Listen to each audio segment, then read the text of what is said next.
There's a quote that says, "America will never be destroyed from the outside." If we falter and lose our freedoms, it will be because we destroyed ourselves. ESG, which stands for Environmental Social Governance. ESG.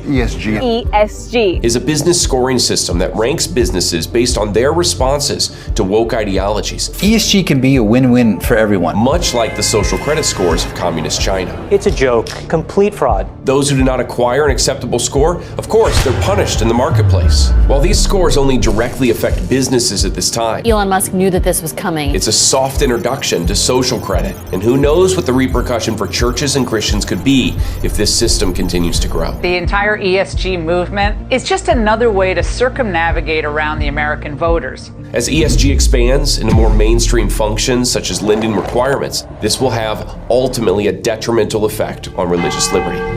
Woke policies are quietly and consistently chipping away at our freedoms. If we aren't careful, one day we'll wake up and all of our freedoms could be a distant future and just a nostalgic memory, one we never saw coming. On today's episode, we're going to be diving into woke America's newest obsession, ESG, and breaking down the potential ramifications for people of faith. I'm your host, Lucas Miles, and this is Church and State. My name is Lucas Miles. I'm an ordained minister and best-selling author. The church has been invaded. By whom? Same ideology that's attacking our state, Marxism. They want a church that bows down to the state. They want a church that worships the state. So if you want to stay informed on the most critical issues regarding religious freedom and the Christian faith, then you've come to the right place.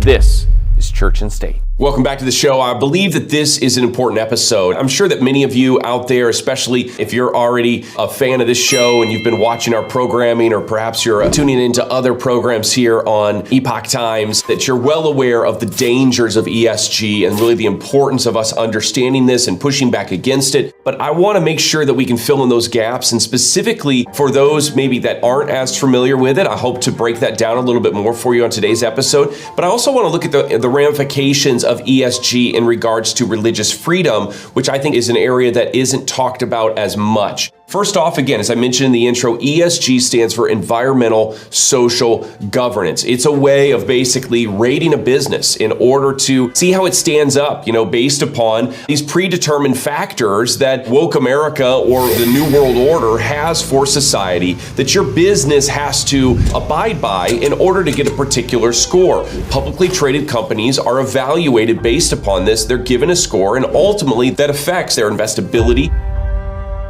One time, CEOs of companies and boards of companies, their job was to produce profits for their shareholders. Not anymore.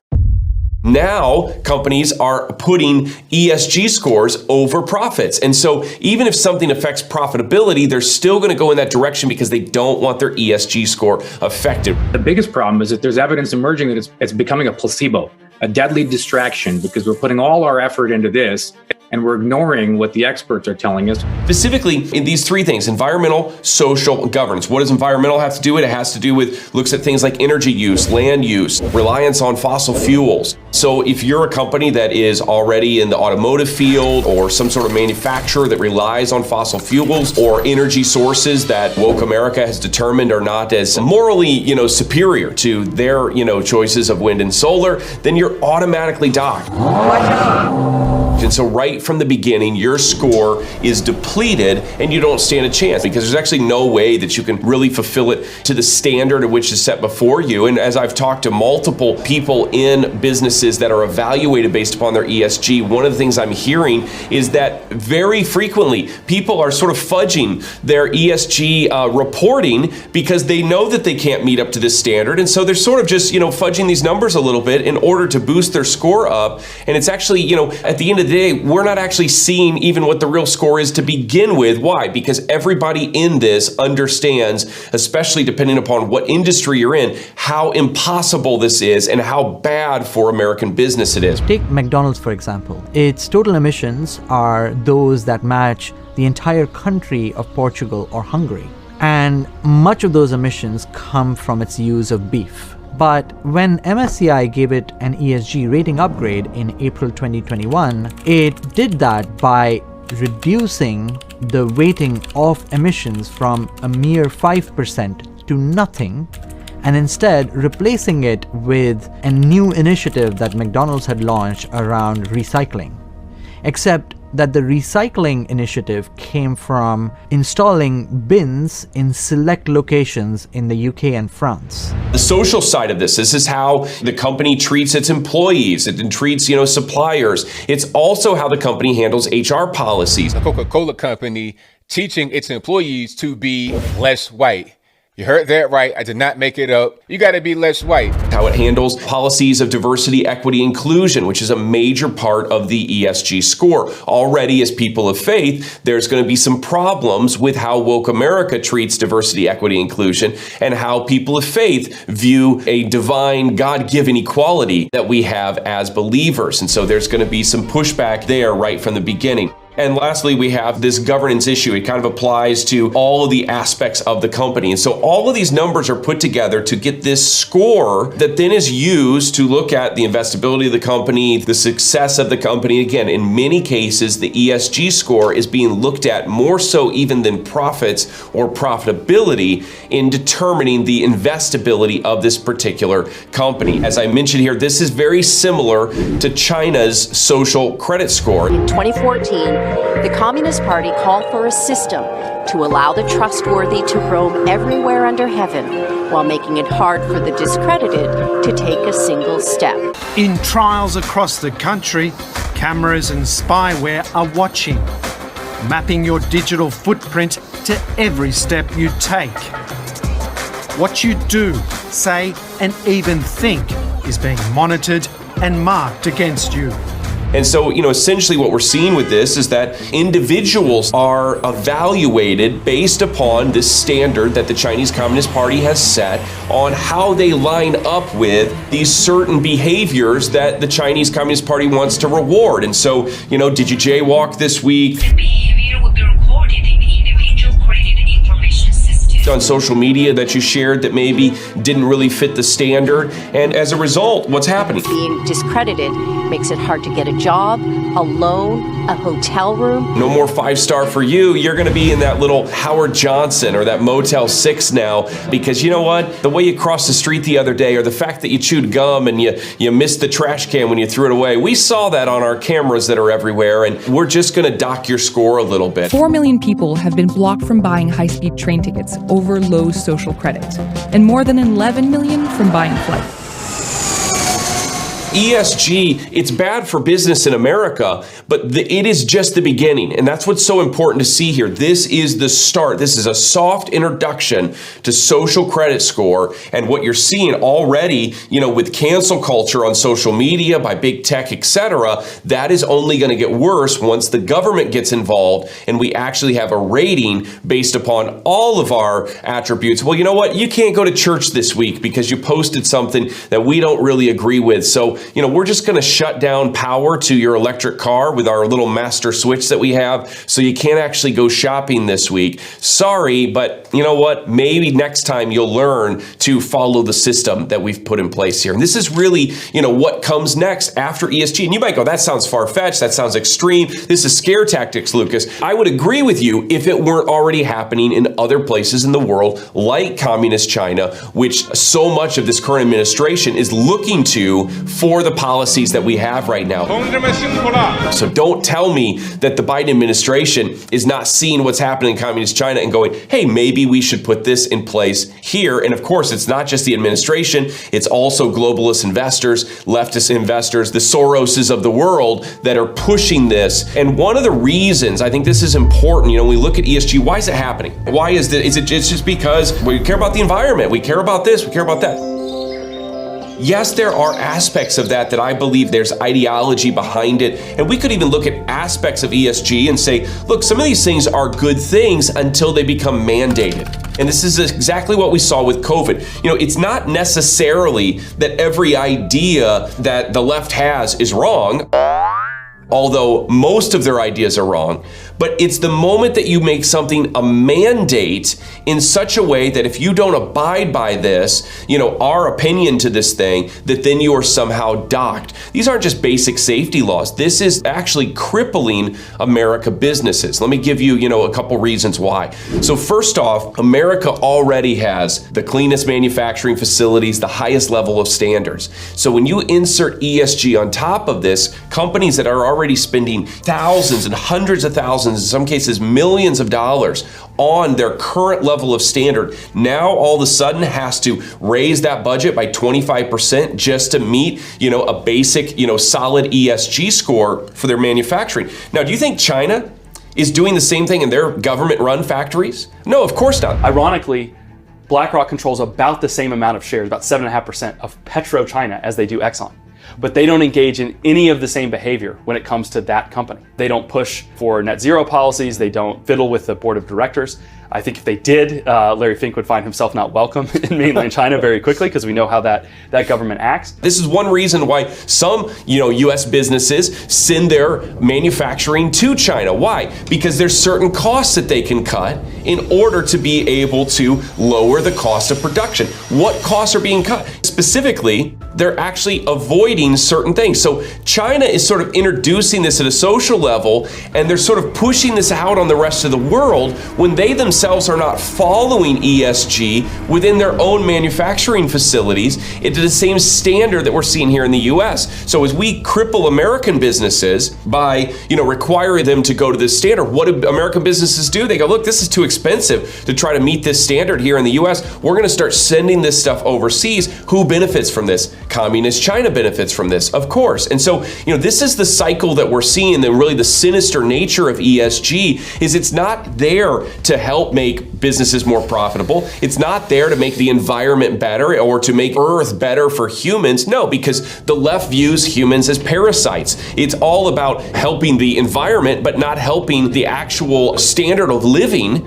for individuals on planet Earth. And I'll show you an example later here that we're seeing in Sri Lanka of where ESG is completely backfired. So we'll talk about that at the end of the show. A couple things here. According to Glenn Beck, ESG investments rose from $10 billion in 2015, $10 billion is a lot of money, to now over $246 billion in March of 2021. That is an astronomical increase in just a very short period of time. Of course, the Trump administration had tried to put some things in place to begin to limit some of the investment into ESG and limit some of the power of this. But of course, the new administration is full throttle pushing this even harder. Basically, the advocates of ESG, they would say things like this is an opportunity for people to put their money where their mouth is and these certain policies. But the way it's playing out ultimately is hurting business, and it's hurting the employees specifically, because employees are losing their jobs over not being able to meet a certain standard. I'm sorry, your skin color doesn't line up with our ESG requirements. So although you've been doing a great job at this plant for the last 30 years, and your father who worked with us for the last 40 years before that, he was a great employee. Sorry, you know what? We got to let you go because we have to replace you with some other people in order to get our ESG score up. I'm sure you understand, because you're socially responsible, right? And you'll take this and it'll be good for you in the long run. And look, if it's good for the environment, it's good for you. I mean, this is the attitude in which ESG is being rolled out in this country. It's arrogant, it's bad for business, it's bad for the employee, and ultimately it is not doing what they're saying it's doing for the environment, for social circumstances, etc. So as we keep looking at this, one place I want to go is I want to go to a friend of ours, James Lindsay. You might have heard of James Lindsay. James Lindsay is just a brilliant thinker. He has been speaking out against wokeness and ESG for several years and has really made quite a big splash in America in helping people to understand the dangers of these things. Elon Musk is completely right. This thing is a scam. The scam is used to enable a financial cartel because it manages possibly, I've heard numbers anywhere between $6 and $20 trillion of primarily people's pensions, people's retirements, other people's money, not their own money. They're not investing their own money. They're investing the retirement funds primarily. They have the leverage to be able to use this like a gun to the head, a financial gun to the head of any corporation that doesn't do what it wants them to do. This is a blatant weaponization. In fact, it's racketeering is what it is. This is criminal racketeering. He had a recent tweet here where he says, with ESG, They will no longer need your vote to enact the Green New Deal. The woke elites will decide for you. They will tell your company if you should be laid off or hired due to skin color. You will eat soy and bugs and be happy. First of all, this tweet is so James Lindsay and just really the voice in which he shares, which I love, but also he does just a brilliant job of exposing, the issue behind this. This is an opportunity for the left to push things like the Green New Deal without ever passing the Green New Deal. This is the left's way around the Constitution. This is the left's way around our Congress and Senate, around the we the people. It's their way around these things because they don't even have to go through Congress. They don't even have to make this a law if they can get corporate America on board in order to enact this themselves. It's sort of this corporate fascism. It's corporate Marxism in these ways where it is using American corporations and global corporations in order to push Marxist ideology on the people of the United States and really around the world without having to ever take it to a vote. And this is why this is so insidious. If it were just happening in the polls, we could rally, we could go, we could, really work the vote and show up and make our voices heard. But this is happening in these corporations that are deciding these things outside of the State House. And it limits our ability to be able to have a say as we the people in what is happening. James Lindsay gives a couple more reasons here. He says ESG exists for 3 reasons. First off, he says it's a sword to implement, divide, and conquer, and box out competition. It's exactly what's happening as more and more business is going to China, and also more business is going to only the largest corporations who can actually afford to abide by these ESG principles and get that high score. So the mom and pop businesses out there, the small town manufacturers and other corporations that are there, they're not going to stand a chance because they don't have the budgets to be able to, waste money on things like ESG the way that these large corporations do that are okay taking a loss in these areas because they're making their money elsewhere. He says it's also a shield to look morally virtuous while doing it. Of course, this is virtue signaling at its finest to really, flex your ESG score and all the things that you're doing, all the while you're really in bed with communist China, who, by the way, is not going to stop their sweatshops and is not going to stop their organ harvesting and these things because they don't have to, because what they're doing is not under the same standard as the rest of the world that is now bought into this woke ESG score. It's a perfect, brilliant scheme to weaken everybody else as the Communist Party around the world gets strengthened. And lastly, James says number 3 is to install arbitrary power. DEI, diversity, equity, inclusion, ESG, and other political officers, and to enforce compliance with its arbitrary standards. So now it's not just enough to self-report your score. We're actually going to create some new positions around here. We're going to put some officers in place to make sure that your reporting is going the way that we think it needs to. And if it doesn't, we're going to show up at your place. We're going to knock on your door. We're going to tour around your facility a little bit to make sure your numbers line up. And if they don't, guess what? You're punished in the marketplace. And ultimately, if ESG goes into the next level of the social score in America, you're going to be punished with the ability to shop, where you can drive, where you can vacation, all of these things, just like is happening in communist China. A place where we're seeing this specifically really start up in this country, and I think it's probably the most developed in America in this sense, is in the banking system. Now, it's certainly in other corporations and investments and companies that are in America, especially those that are publicly traded, but we're seeing it in the banking system more than anything. One thing that you can do is you can talk to your banker and find out if they are, subject themselves to ESG. What that's probably going to do is it's going to lead you to more local banks and credit unions that aren't dependent upon national investors and the market in general, and they're looking to really manage things within a local community and ensure that local people are treated well and that they have financial resources that they need in order to be successful in business. That's one thing that you can do initially to fight against ESG. Now, I mentioned earlier electric cars and the ability to sort of turn those things off. Here's one way that could play out. Give this a watch. And you get a notification that pops up on your cell phone that says, sorry, your car, because they're trying to push for all electric cars. I wonder why. Your car has been disabled for the next 48 hours. Which is happening right now. And by the way, you now only have power for 6 hours a day. due to the post that you posted on December 13th. Yeah. And here's what they'll do. That's They'll gonna say, happen. if you think this is wrong, please submit your appeal here. Yeah, please submit your appeal, and we'll get back to you in 48 hours Exactly. after your car's turned back on. Yeah. But it's just like, if you guys can't see that that's a possibility now, then you can't see anything. That's scary. The idea that the government can decide when you can drive, where you can drive, how far you can drive, all based upon a post that you shared on social media, on Twitter, on TikTok, that's frightening. And look, I don't say this just to scare you guys. I'm not into just, promoting fear and trying to, push fear on people to get them all riled up. This is happening in places around the world. And while a lot of people in America are sort of asleep, they don't know what's happening, they're not paying any attention to this, these policies keep creeping in closer and closer upon and surrounding the American people.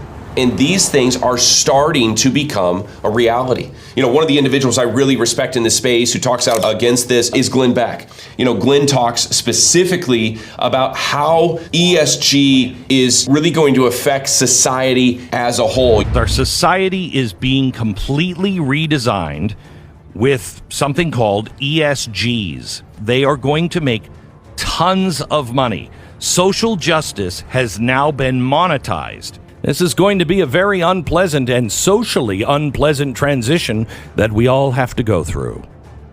No, we actually don't all have to go through that. No, No, you're deciding, you and those of you in Davos, this is the Davos plan. We've all heard go woke, go broke, but this doesn't seem to be true anymore. Because there's so many woke companies that are thriving. They're doubling down on this. They're not backing off. What do they know that we don't know? See, ESG, they are investing in this because they know that this is the future of the marketplace, or at least what they believe to be the future of the marketplace. ESG is a window into a company's future. Together, we are working toward a smarter future for all. These are smart people. These aren't idiots. They're not just, these blind liberals, these dumb liberals, as people would call them. These are smart people that are pushing their finances into what they believe is the next thing as part of this great reset in order to move their money into an area that they believe is going to pay a dividend. It's going to pay a return because they're going to be benefited by either the social market or by this Marxist-controlled, government-controlled, communist-controlled marketplace, that they're going to receive the payout for that. And they literally seem to be seeing this as a long-term investment that they're willing to put into their company because they believe they're going to get a return. Ultimately, ESG, what it does is it drives business from the shareholder to the stakeholder. This social part of ESG, really all that it is it's anti-white, it's anti-faith, it's anti-family, it's anti-police, and it's woke. That's really what's behind the social side of environmental social governance. So when we look at all this, what does this mean for us as Christians? What does this mean for us as people of faith? What does it mean for somebody who has a belief system that doesn't line up with woke ideology, that doesn't line up with anti-law enforcement, anti-family, that doesn't line up with all these other things that wokeism stands for? Where do we sit? What happens to us? Ultimately, Christians and people of faith are going to be put in a position, if this continues to grow, if it continues to flourish, to have to decide whether or not you're going to stand for your faith, or if you're going to choose convenience and participate in this woke system in order to be able to say, feed your family, or in order to be able to go where you want to go, or in order to be able to drive your car. For fear of being docked, for fear of being canceled, for fear of being shut down, there will be Christians, there will be people of faith that will begin to bend upon the tenets of their belief system, and they will just give lip service to these things just because they don't want to suffer the consequences. We've seen this in every single persecution against the church that has ever happened. But there will be those, and I hope it's the great majority of those, who are believers, who will refuse to back down, who will refuse to give in to this, that will say no to wokeism, that will say no to an LGBT agenda, that will say no to corporate Marxism, that will say no to socialism in America. And those Christians will face persecution in some form if ESG is allowed to continue, and especially if it's allowed to be pushed down into a social scoring system in this nation.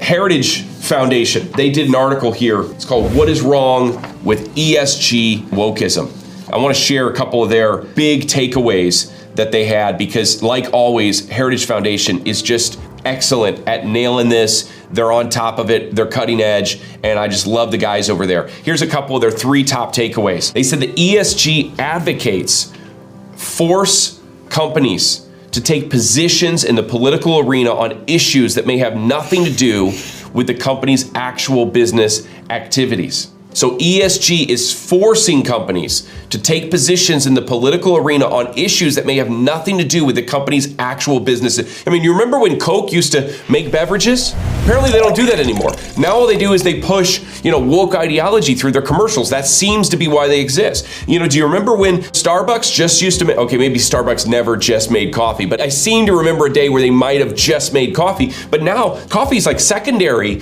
to pushing woke ideology. They're being forced into these areas, these political arenas that have nothing to do with their actual business. And of course, we expect that from these global juggernaut companies. But when we start seeing that from manufacturers that have been, built on sort of, hardworking American people and the American way of life, and now we're seeing those companies give into this, my guess is if you work at a big company, they probably are looking at ESG. They're probably talking about that in their HR department. This has crept in. It's pushing them into arenas that they were never intending to go on their own, but they're being forced in there by this score and by pressure from the market. Second thing, Heritage Foundation takeaway is that in reality, it says what they are signaling is their dereliction of their fiduciary duty to those who have invested in their company. So basically what they're saying here is that, look, what this is really showing is it's showing that these companies, that these boards, these CEOs, the investment companies that are, governing these businesses, that they really don't have any interest in their fiduciary duty to their shareholders, because they're going to more focus on their virtue signaling and ultimately their dereliction of duties. Last thing Heritage Foundation points out is the left's insatiable appetite for all things political. He says it should be met with a clear response by economic, freedom-loving people everywhere, not defeated. Look, the left is going to keep doing what the left does. They're going to push politics, they're going to push agendas, they're going to limit freedoms. And American people, people of faith, we have to look for every single opportunity that we can within the confines of the law to be able to push against this, to be able to fight back, and to be able to ensure that the left does not dictate, change, and reset the American way of life, and ultimately, for us as people of faith, our religious freedoms. Your ability to worship God, your ability to believe what you believe, and I don't care if you're a Christian, if you're a Muslim, if you're a Buddhist, if you're Hindu, I believe that America is a place where you have religious freedom, and no corporation should be forcing you to change your beliefs just so you can get a better stance in the marketplace. That's not a free market. That is a market that is being governed by socialism under the name of democratic socialism or under the name of ESG. Ultimately, it's a scam to push us further and further left. Where's this going to go? Ultimately, I hope that we're able to push back against this and we're able to see ESG standards removed from the marketplace, removed from the business world, especially in this country. But you know what? Not every nation has been able to successfully do that. And as we buy into it more and more, the risks for America become greater and greater. We just saw a nation, if you were paying attention to the news, in Sri Lanka that went through a major upheaval. I mean, did you see the people storming their capital? Did you see the people, slamming against the gates trying to get in? I mean, just droves of people. Why? Because they were fed up over lack of food, lack of energy. They were fed up over lack of basic services. Why? Because this, and you would think that this would be a nation that this is just tyranny. This is just, this is just a nation that is not responsible at all. But you know what? Sri Lanka had a 98 out of 100 ESG score before this took place. I mean, according to ESG, it should be like one of the greatest places to live. I mean, this should be like, are you going to go to, Palm Springs or are you going to go to Sri Lanka? What a choice. I mean, I don't know. But 98 out of 100, what happens? According to Alex Epstein, he tweets, Sri Lanka's received an ESG score of 98 out of 100. And And Epstein is the author of the book, The Moral Case for Fossil Fuels. And he writes, ESG measures environmental goodness by how little humans impact Earth. So basically, ESG measures our environmental score, how good we are to planet Earth. It doesn't measure at all how good we are to the people on planet Earth. Because why? The left views people as parasites. The left views people as they're secondary. They don't matter. We just have to help Mother Earth because she's the one that we really have to take care of. He goes on, he says, but human beings survive and flourish by impacting Earth. You can't take care of a nation, you can't take care of a people group without some sort of impact on planet Earth. Why? Because everything that we need for life comes from planet Earth. Food, clothing, housing, lumber, metals, all of these things, energy, all come from the Earth. So if we actually want to be able to take care of the people in our nation, if we want to create a marketplace and really a society where people can thrive and live, we have to give them certain allowances to be able to impact planet Earth. It doesn't mean we throw out conservation completely, but we have to give people the liberty to be able to do what they need to do to have a successful business and have their business focus on the thing that is really their area of specialty, what they set out to do in business, and not just to chase after some sort of woke agenda in order to get a gold star from the government. He includes here with ESG and the broader anti-impact movement are ultimately, he says, anti-human. So Sri Lanka is close to their ideal. Sri Lanka, they're 98% out of 100 ESG score. You know what? They pretty much hit their goal. They have showed that they are an anti-human movement. And fortunately, the people are responding to this. But you know what? I don't want to wait until there's no more food in the grocery store to have to, run down to the State House and tell them what we think about this. We need to be speaking out now so we never become a Sri Lanka, so we never get to that level. When you look at the chaos that ESG has caused in places like Sri Lanka, and the havoc Chinese social credit scores has created in China and communist China, it's obvious that places like these do not care for the best interests of their citizens. They are anti-human. And instead, they're chasing a score or a number of points that will supposedly save the environment, but it's at the detriment of human beings. After all, we're just parasites, right? You can hire and fire based upon skin color or even their latest tweet. Well, I wish I could say it will be different here in America. The odds are we're heading down the same dangerous path that these countries are on, a path that forces businesses and people to not only be woke, but to compromise their values that they hold dear and ultimately jeopardize the framework of society as we know it. No one should be forced to support woke ideologies, especially people of faith, and keep their businesses afloat or feed their families based upon this. Christians shouldn't have to worry about how to reconcile governmental requirements with what we're told to uphold in the Bible. That shouldn't be a tension that we have to balance. It's concerning, yes, but the good news is we aren't too far gone to turn this around. They may have started down this path. They may have started the Great Reset, but it's not fully taken place. We can still stop it. As Christians and citizens, we have to stay up to date on policies related to ESG, and we have to use every legal means necessary and every legal means available to us in order to fight back. Why? Because it's not, today it might just be big corporations, but tomorrow it's going to be nonprofits, it's going to be people of faith. Look, I know that this is heavy, but I want you to know that I wouldn't be sharing this with you if I didn't think there was something we could still do about it. Thank you for joining me today on this important episode. I hope you'll be back next time with us for another episode of Church and State. As always, I'm your host, Lucas Miles, and remember, always stand strong and keep the faith. If I'm lost along the way, if I wander off onto a different trail, will you forgive me if I fail when I'm lost and derailed? Through wind and through rain, through trial